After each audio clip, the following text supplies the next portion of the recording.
درود خدمت شما همراهان عزیز فاشو تیوی. خوش اومدید به یکی دیگر از قسمت‌های مجموعه برنامه‌های شبکه سرگرمی فاشو تیوی از بخش فهرست پخش‌های بیوگرافی سلبریتی ها.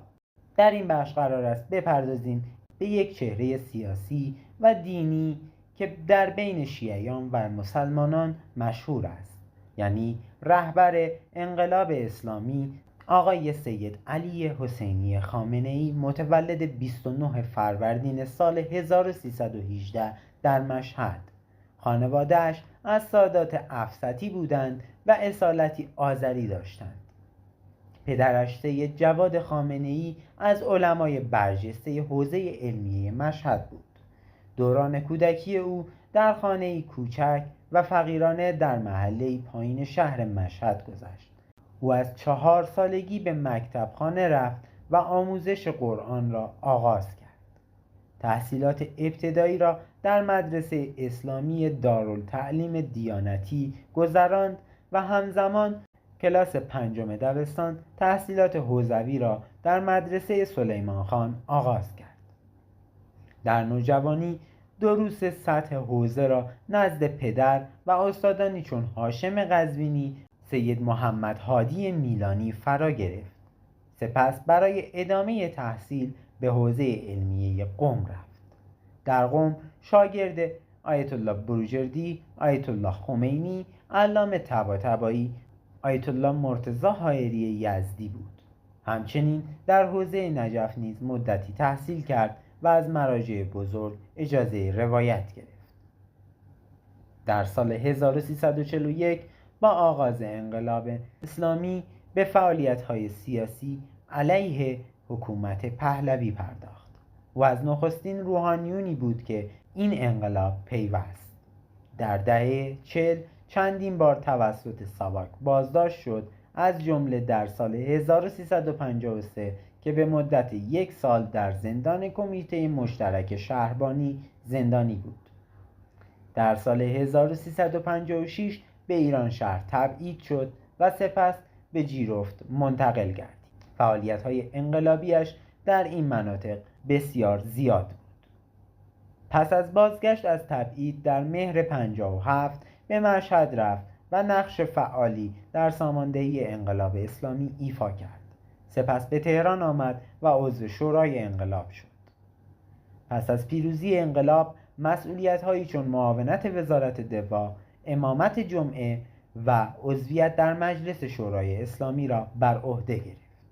در خرداد 1360 هدف یک ترور نافرجام قرار گرفت که باعث آسیب جدی به دست راستش شد.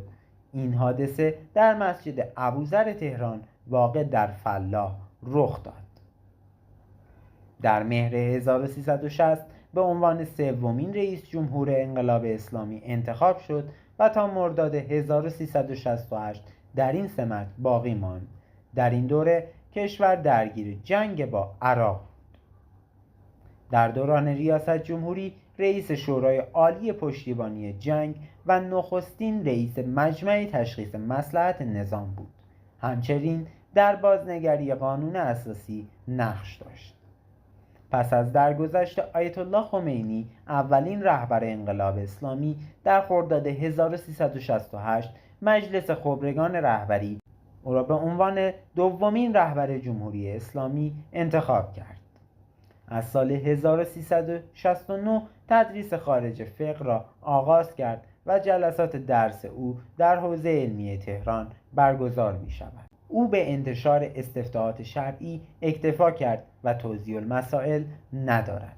در دوران رهبری با اعتراضات مختلفی مواجه شد، از جمله جنبش دانشجویی سال 1378، جنبش سبز 1388، اعتراضات دی 1396، اعتراضات بنزین سال 1398 و خیزش 1401.